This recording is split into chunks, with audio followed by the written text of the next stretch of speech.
Welcome to the UPS Battery Professor. We're going to show you a problem battery that we've noticed for APC.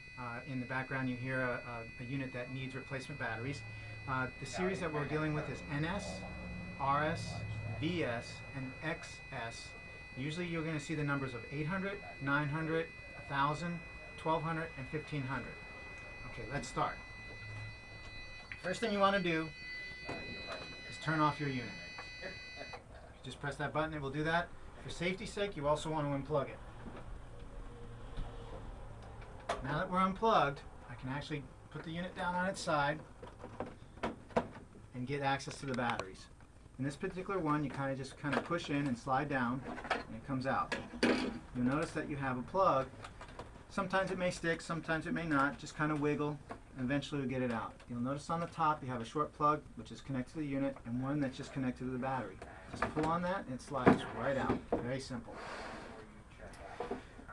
You'll notice on the battery that it will have an RBC number. Typically it looks something like that.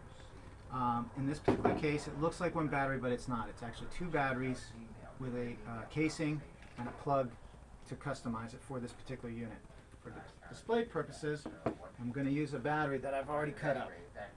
Again, it comes out looking just like this. You want to get some kind of knife, X-Acto, whatever you want. This whole process will take about 10-15 minutes. You want to cut right along the edges so you can open up this unit. Same thing on the other side. Of course, you'll get a couple back. And you'll see that both sides are open. Now in this particular battery it gets a little confusing because of the color of the wires and how you want to hook up. So you'll notice one side has what seems to be easy access, and on the other side it's a much tighter fit. Okay, very good. So the easiest way to do this is to kind of fold it in half, unplug it. On this particular side you'll have just a yellow and a black. On the battery itself, that yellow was connected to the positive and the black was connected to the negative. The battery itself will have red for positive and black for negative. On the other battery, you'll notice it's a much tighter fit. It's a little harder to get at. So the reason why we want to pull this apart first is so that we can start from the bottom and work to the top. So those are the two batteries that need to be replaced. In your shipment, you're going to have two new batteries.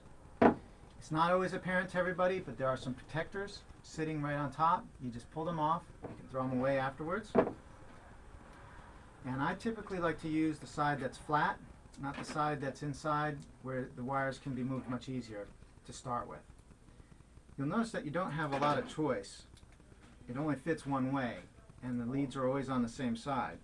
But in this particular case, the yellow wire is actually connecting to the black on the battery, and the red and yellow wire is actually connecting to the positive, which is also red on the battery. So to start with, I'll connect the negative, connect the positive, make sure there's a tight fit, and kind of move this plastic piece until it slides into a place where you're even with the rest of the battery again. Again, just a matter of getting the wire out of the way. Now, once you've done this, you've probably dislodged a little bit. You'll notice that the wires go around these little tubes inside the system. Just get them back in the same place. Okay. Second battery, again, red for positive, black for negative. It's a little easier on this side because the black is for the negative, and the yellow wire in this particular case is for the positive. So I'm going to connect this because it's nice and long to the positive, and the black to the negative, and it will sit right inside that cradle with a little coaxing.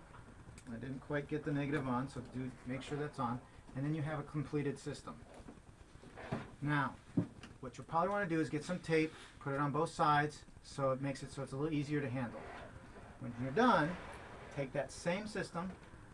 Again, this is a little easier because it's already taped up. You'll notice that there's only one way to get this battery in here. there's a groove on the bottom here that allows you to fit this particular wire. Just lay it down, slides right in. Again, re-hook up, go all the way till it usually clicks. You need to push it down a little bit because the wire pops out. Again, you take the front piece, kind of wiggle it, and then slide back up. Plug it back in, turn on a unit, and you're all done.